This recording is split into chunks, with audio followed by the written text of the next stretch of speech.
Hello, and welcome to HBO Succession, the analysis of a toxic family system, with Mandy Friedman, licensed professional clinical counsellor, and Andrew, her brother.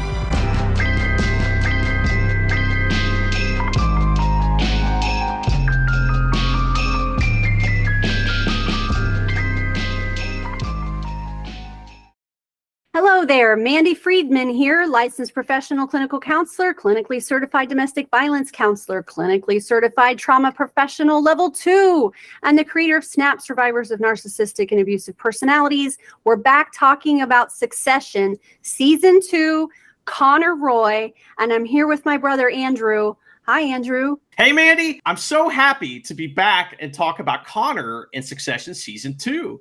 He is an interesting character. He's very funny. And as the season goes on, it gets a little more serious with him.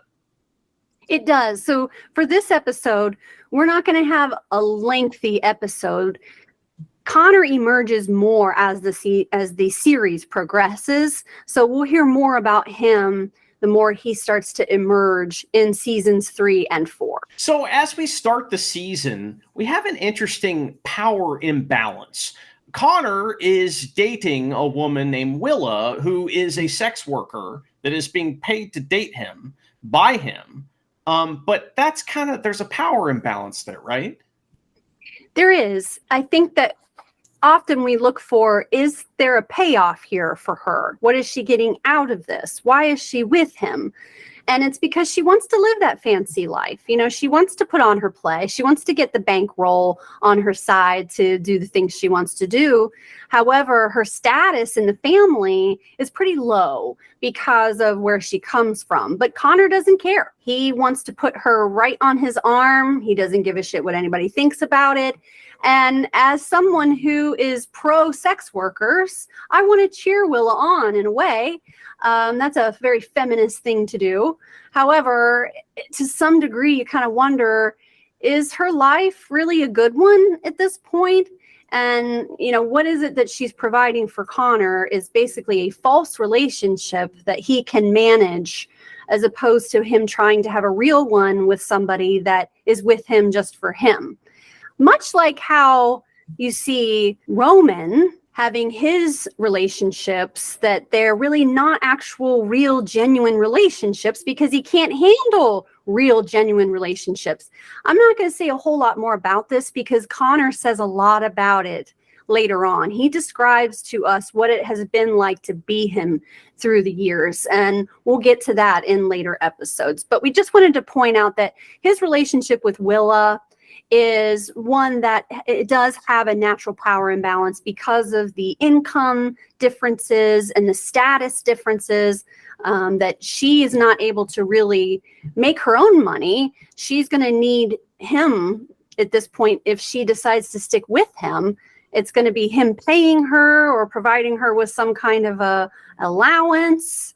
You know, how's this all going to work out? But we'll find out. We're going to find out more as things progress. Connor's big thing that he does in this season is he announces that he's going to run for president. And he does that through a video.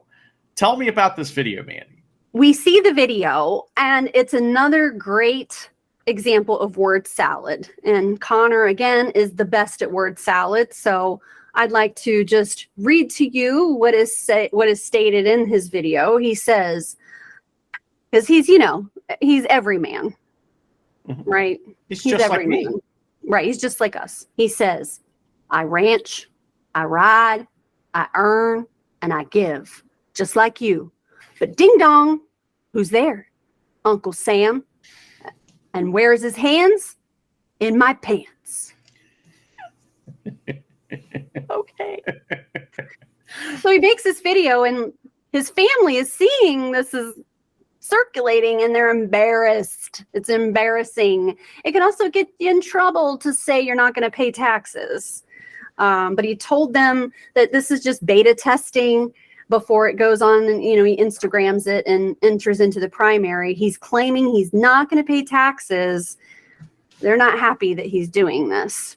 And this is his platform to run for presidency. Everyone hates paying taxes. Every single person. So guess what? I'm going to go for the lowest common denominator, the thing that we all agree with. This tells us that Connor is not the most grounded person, and maybe one of the least grounded people on Succession, believe it or not, in a cast of literally 1,000 people almost that are all completely head in the clouds. Another example of how Connor is not grounded is that he hyper decants his wine. Mandy, are you doing that? Yeah, he's having a glass of wine with somebody. I can't remember who it was, but he puts it in a blender and they're looking at him like, huh? And he's like, I hyper decant. Don't you hyper decant? Oh yeah, you have to hyper decant now. This is what we do now. Just, just very bizarre. You're right. He's not grounded. He's got delusions of grandeur. He lacks self-awareness. He really is in La La Land, and very bizarre and very awkward. The main thing that we have going on, one of the main storylines going on this season, is the cruise line debacle and the accusations going on there involving a man named Mo. Mo happens to pass away during the season, and they go to his funeral, and some interesting things ensue.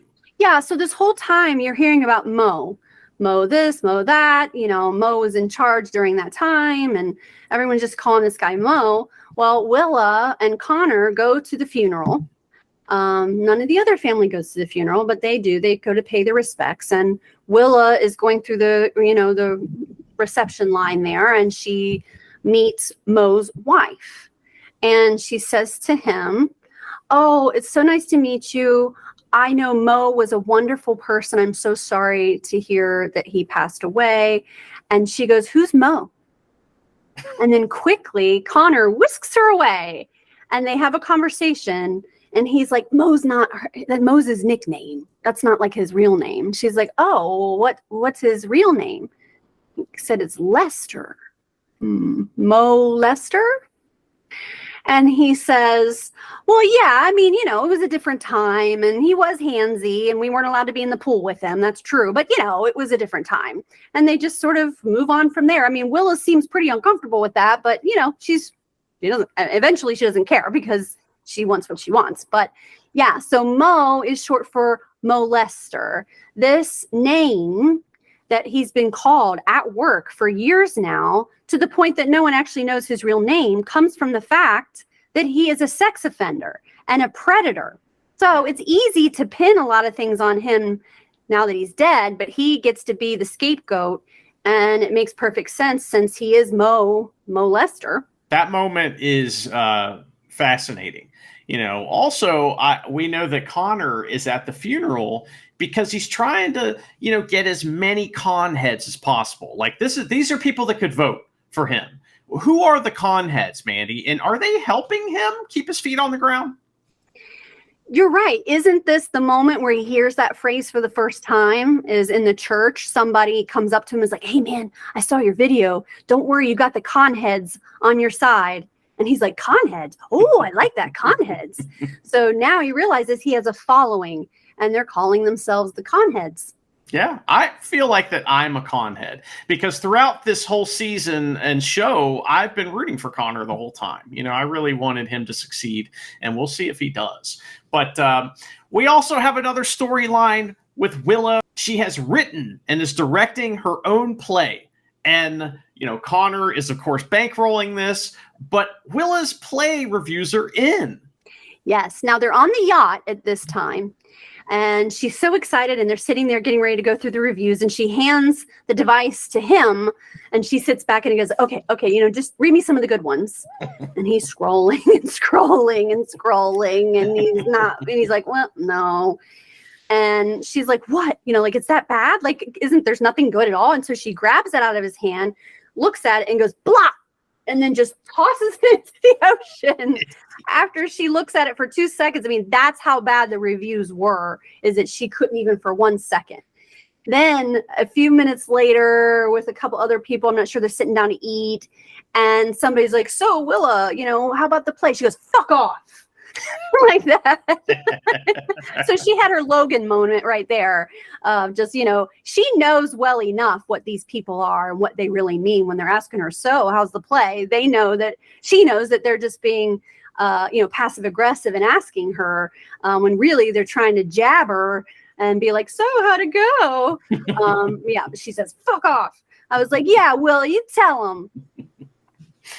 Willa's play does not have good reviews, but at least it's inexpensive, right? It's not like it's costing a lot of money or anything. Turns out it's costing a lot of money, and Connor is getting a little low on funds. He has two major expenses going on. He's got Willa's play, and now he has the ConHeads to think about in his presidential campaign that he has announced. So he knows where he can find more money. There's one guy you ask your dad. So he asked Logan for more money. How does that go? Connor is excited that he has this following of the ConHeads. He thinks that this is really sort of like moving him forward in it and reaffirming that he definitely should do this. And so he goes to Logan to ask for money because he spent a lot of money on the campaign and Willa's play, and he asks Logan for $100 million. A pittance. Just pocket change, some $100 million. He's not even going to miss it. Logan reacts and says, maybe, but you have to quit your campaign just to financially indicate sound judgment and good intentions. In other words, if I'm going to give you this money, you have to quit your campaign. So there's a transactional relationships. I don't know if Connor is ready to part with a campaign quite yet, but the part that was difficult, I guess, for Connor is that Logan does get pretty nasty at him in this moment of saying exactly what we're all thinking, which was, it's a horseshit pipe dream. Everybody thinks you're a joke and you're a fucking embarrassment to me. Damn. I mean, that's one way to say no, but this is their family. This is how they interact. It does give us a little sympathy for Connor as a character because he seems to be altruistic. He doesn't seem to have bad intentions. He's just looking out for himself, but when he's treated like this by Logan, it's kind of out of nowhere and kind of shocking. But Logan knows how to manipulate his kids, right? This is all part of it. And this is the, don't get too close and he bites you. So you got to go away. So what does Connor do? He comes up with a plan to get his father to like him and think that he's a serious person. Exactly. The crew's crimes are still going on and they still need scapegoats and people to pin things on.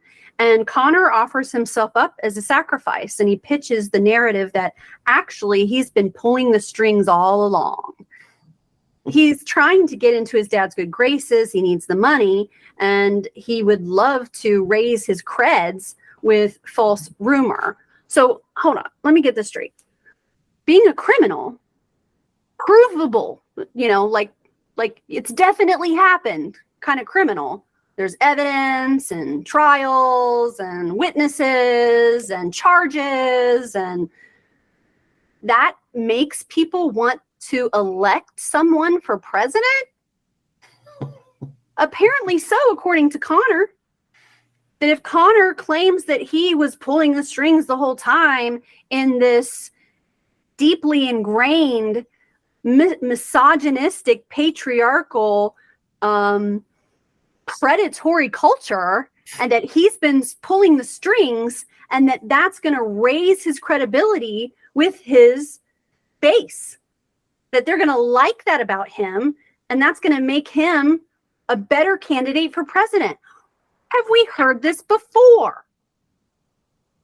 He's that not somebody wrong. Who's completely grandiose, a malignant narcissist, most likely a sociopath as well, who has many crimes that they've committed, and yet somehow they deserve to be president of the United States. I'm just racking my brain at where I've heard this before.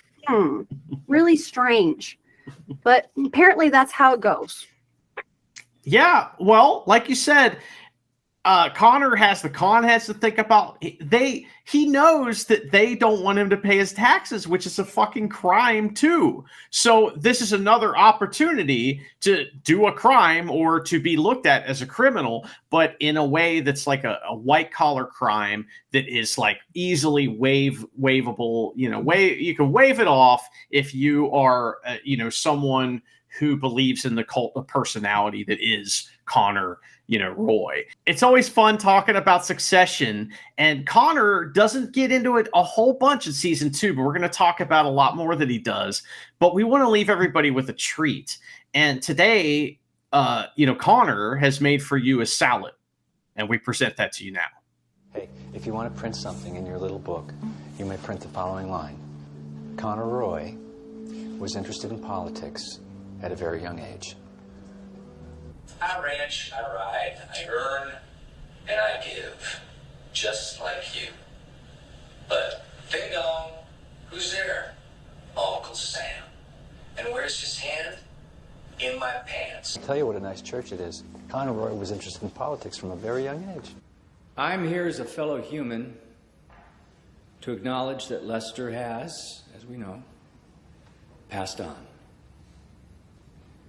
Lester was a man. Also, Lester was an employee of the Waystar Company for 40 years. And when a man dies, it is sad. All of us will die one day. In this case, it is Lester who has done so. Lester was alive for 78 years, but no more. Now he is dead. Lester's wife is Maria. They were married for 15 years. Now she is sad.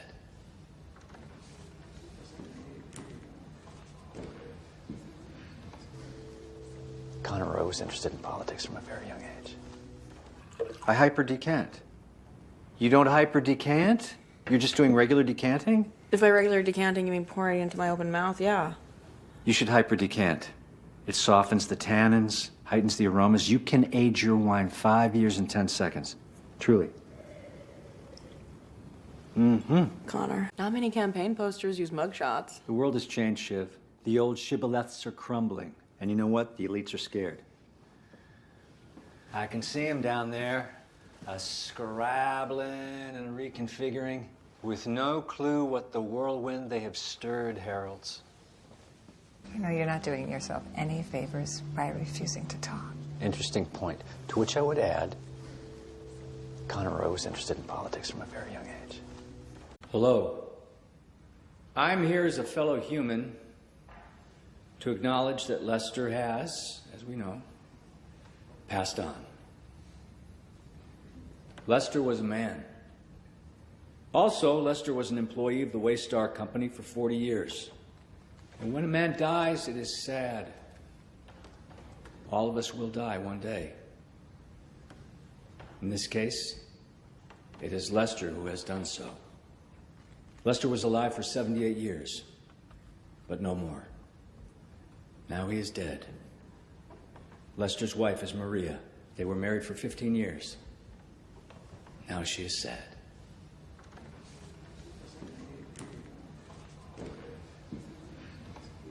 Connor Roy was interested in politics at a very young age. Wasn't that fun? How delicious was that word salad? Isn't he the best at word salad? I love that. And there's more to come. More to come with Connor's word salad. Thank you for watching or listening. Goodbye. This has been HBO's Succession, an analysis of a toxic family system.